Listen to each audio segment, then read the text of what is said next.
What's going on, YouTube family? Like the video's title says, we're gonna go walk through my new trailer build. I'm excited about this. I just finished my first job with the trailer and the new machine, and it was great. I got some kinks I gotta work out, but overall, I'm excited for the potential. It's not a finished product, but I'm excited for the potential. And when it comes to effectiveness and efficiency, that's something I haven't really focused on, like specifically like efficiency. I've never been the type of guy like, oh, I need to get 30 jobs done in a day type thing, you know what I mean? And I'm exaggerating, but I'm just saying, like, I've always just focused on quality and never about like getting things done as fast as possible. But this opens my eyes a bit to sort of leaning towards that direction and you know, being more efficient and getting in and out a lot quicker. So here we go.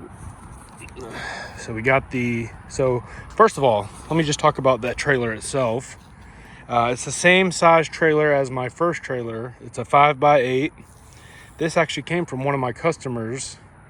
They were moving out of state quite far away, and they had this trailer just sitting in their backyard, and they approached me and said, hey, I see your trailers, you know, you could use an upgrade, because my trailer was all beat up and stuff. And they were like, we'll make you an offer. We don't want to list it on the market and go through the hassle of, you know, trying to negotiate and find people to buy it and blah, blah, blah. So we'll make you an offer, or make us an offer. And I told them $500. I'll do it for $500. And this is a brand new trailer from Tractor Supply that they just sat there for a year. So they never even used it. They had a whole bunch of stuff on it just as like a storage thing in the backyard. I said $500, and boom, got it right then and there. I had to go drop my trailer off, come back and get it, but that's how I got the trailer itself. Then I also got this Honda GX 690 with an 8-gallon pump on it. The electric start is a game changer instead of that freaking pull cord. That crap is annoying. But I had one of my buddies help me mount it with these unistruts here. I'm probably going to end up getting something similar, but I want to get it welded to the trailer instead of something like this. It's okay and it works, but I just want to get stuff welded. Anyway, that is the pressure washer, and I did do all the plumbing and stuff myself. That's a 130-gallon tank, or 125-gallon tank. So it's actually 5 gallons less than my other tank, but we'll see how it works. Maybe I need to get a bigger tank. We'll see. But again, a lot of this stuff is temporary, like this tote here with the strap. I just didn't want it to go all over the place. I'm going to figure out a different tank system for this. Other than that, let me just see. This line right here, let me show you. There's an unloader. So originally the unloader was screwed in right here, and the nipple, the 1-inch nipple for the inlet side was here. I switched it to the back side of the pump. I didn't even know you could do this. I didn't know there was two sides of the pump and you could use it like this. Anyway, I put a male 3/8 fitting there, 1-inch brass fitting, and then I got the unloader separated over there. So the hose goes from here. It's a little 5-foot jumper hose over to here, right? And you know, it's a little ghetto. You know, I got a little piece of a 2x4 right here. I got this block mount for the unloader screwed in right there, and yeah, I just got it kind of fastened down to the deck. But here's the whip line, and then an injector coming right off of that. I have this general pump hose reel. I only have one hose reel on here right now. I'm working on getting some more. But for right now, I just figured out last night I could roll up all my pressure hose and the water hose on the reel, okay? Because when it comes to the pressure hose, I'm not running the water through the hose reel.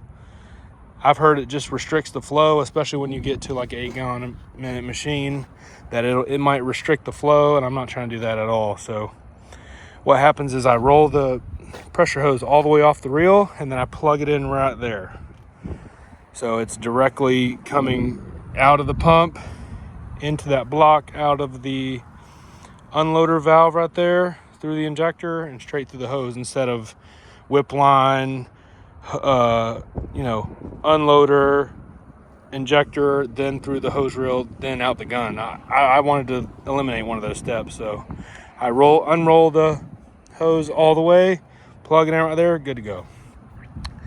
But yeah, I got 100 feet of 3/4 inch garden hose I got from Tractor Supply for like $75. These are great hoses, in my opinion. I got a surface cleaner that actually another pressure washing guy in my town gave this to me. I work with him sometimes on bigger projects, and he actually ended up giving it to me. There is no trigger on the surface cleaner. Okay, so all I do is put my hose in there, turn the ball valve, and it's good to go. I don't have to squeeze a trigger to use the surface cleaner. I got a pump sprayer, I got some cones, a gas can, and that's just an extra SH little tank I can pour into the pump sprayer if I want to. I got my drop stick. This is for the injector. That's coming right off the injector here. Again, I'm probably gonna have 2 more hose reels mounted, so it's a work in progress, but so far so good. I'll show you the plumbing. So also to give you a better idea of how the whole thing works, when I pull up to the customer's house, I park with the trailer facing their house, and I immediately take this garden hose off, connect it to their hose bib on their house, turn it on, start filling the tank, and then I'll drag my pressure hose all the way around the house as far as I can go. And it usually wraps around the whole house, depending on where I'm at. If I'm in a subdivision, it usually wraps around the house. It's 150 feet of pressure hose. And then, yeah, that's how I get set up. But I'll take you through the flow of everything. So let's pretend I got my garden hose hooked up to a house over there. The water starts coming in. I just unscrew this top cap, put the water hose in there, and let it fill. I'm going to get a hose reel for the garden hose that's going to connect right here, so I don't have to put the hose into that. It'll just screw right here, and that's it. So the water goes in the tank. Let me show you. And there's 2 ways the water can come out. There's no pump attached to this. This is gravity fed. The water comes out here, and it can either go down this path to the pressure washer, or I can dump it out. So I don't have a truck right now, and I don't like to carry a whole bunch of weight. I have to be conscious of the weight on the trailer. So after I get done with the job, if I have any water left in the tank, I'll dump it out and it just falls onto the ground. But let's just see how it works from a practical standpoint. The water comes into the tank, and like I said, I'll close this valve right here. Okay, so that means the water's not going to be dumping. It comes this way, runs through this ball valve, a couple different fittings, runs through this hose, in through this screen filter right here. If there's any debris in the tank, it'll catch it here, then through the filter, right up here into the pump. The pump pressurizes the water, runs through here, comes out into the whip line, goes over there to the unloader, downstream injector, and through the hose. So that's the pathway of the water. And again, this is gravity fed, and this is a belt driven machine, which means it's self-priming. Okay, you don't need a transfer pump to pressurize the water into the pump. It will suction the water itself. And especially the more water you have in the tank, the more weight there is pushing the water out. So not only is it sucking water in, it's also pressurized naturally by the weight of the water, which is like 8.3 pounds per gallon is what water is. And then chlorine's usually like right around 12 pounds per gallon. So anyway, that's just stuff you learn the longer you're in business. I got a battery under there. That's for the ignition, for the electric start. It's not really, it's wired correctly. I'm going to put an inline fuse to the positive connection. That way, if anything happens, my machine is protected. Right now, it's kind of risky. But with that being said, that's pretty much it. The key start, like I said, is amazing. I freaking love it. Oh, here's a gas can right here. I think it's 7 gallons. It came with the machine. The battery came with the machine. The gas can, the fuel line came with the machine as well, and those battery wires and stuff came. So this is a 30-gallon SH tank. They're straight SH, and that's what I use to downstream. Now the unloader, this is something I didn't talk about. When you let go of the trigger, what happens is it sends the machine into bypass, meaning there's water that, if you don't have a what do you call this damn thing? I've said it 50 times. Anyway, if you don't have this right here, the water's just going to sit in this pump and just try to circulate itself, but it's going to build up too much heat and pressure, and it's going to bust some of those seals inside this pump head. So, it's called an unloader. Of course it is. So that's why it gets the name unloader. What happens is when you let go of the trigger, it unloads the water back into the tank versus just circulating inside that little pump. What happens is there's a little nipple right here. You let go of the trigger, the water comes through, and instead of going out of the gun, because you let go of the trigger, there's no water coming out. It'll shoot this water through this 1/2-inch hose that I got plumbed to the tank. So I plumbed it. It runs all the way from here, all the way between these two tanks, up here and into the tank. And that way the water's constantly circulating. It's not going to build up too much pressure or too much heat in this pump, so it saves your pump. But this is the other side. This is the hose coming up here. And yeah. And it has a 90-degree little fitting right here. I have the same exact fitting on the inside, and I point that fitting to the back of the tank. And the reason why you do that is if this is bringing this high pressure water in here and just shooting it straight down here right next to where the water's coming out, it may create air bubbles, and then those air bubbles are going to go through and get into your machine, and it could mess it up. So that 90-degree fitting I have inside that inside here, pointing to the back of the tank. So when it's unloading all that water, it's pushing it right back there instead of like creating air bubbles right here. So anyway, this PVC is from Home Depot. It's 2-inch.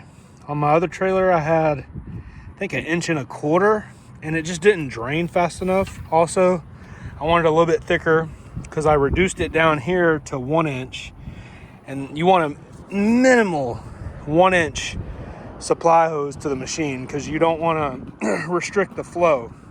This pump requires a lot of flow, right? It's trying to push out 8 gallons of water per minute.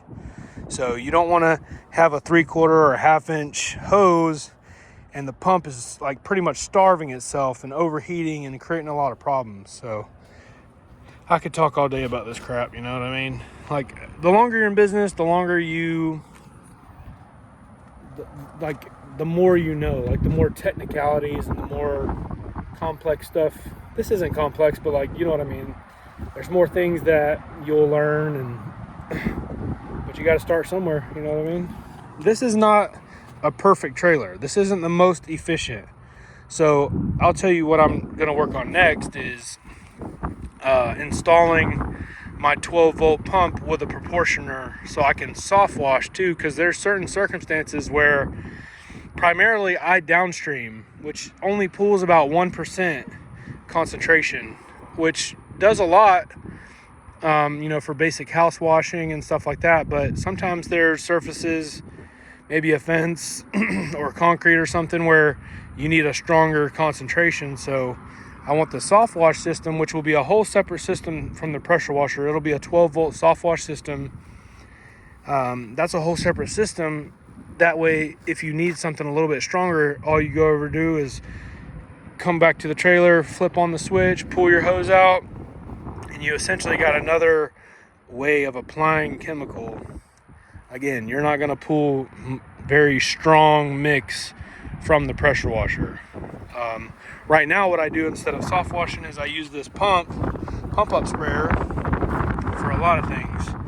Like today I did a vinyl fence, and there were some areas of the fence that needed a little extra love, so I put straight SH in there, and I go ahead and downstream the whole fence, and then any kind of areas that need extra attention, I'll just kind of mist it a little bit with that very strong concentration. So I'm trying to go into detail so it can answer a lot of your questions if you're building your own thing. But I wanted to show you how I mounted the hose reel. So I want to get this welded, but I created a little box out of 2x4s. Let me see if you can get a better view.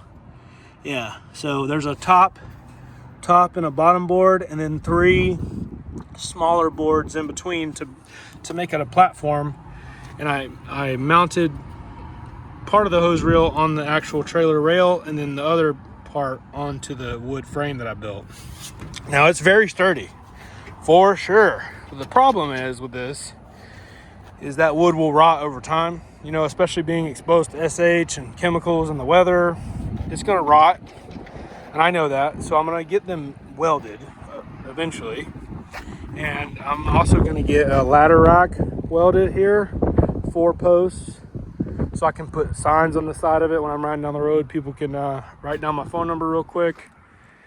That's a big goal. And then mounting my soft wash system, having like a post where I mount my soft wash system on it with the valves. And also another big goal is to get the Flow Pro, the remote downstream injector bypass, where let's say you're in the back of the house and you're applying chemical. If you have the Flow Pro, you don't have to run back to the trailer and take your dipstick out of the chemical or whatever you do. You can just press a button, and it has an actuator that will turn the soap on and off automatically from the click of a button. So the Flow Pro is something I'm gonna get, the ladder rack, 2 more hose reels. But I didn't want to wait till the trailer was completely done to use it. So I just kind of put it together, got some usage out of it, and then I can step back and think, how do I improve this? How do I make it a little bit better? You make it a little bit better, and now your quality of life is a little bit better. You enjoy your work a little bit more because it's not so strenuous and difficult, and then it's just better for the customer, better for you, better for your wallet. If you have any questions, let me know. Hopefully I didn't over-explain or make it sound too complicated. Anyway, see you guys later.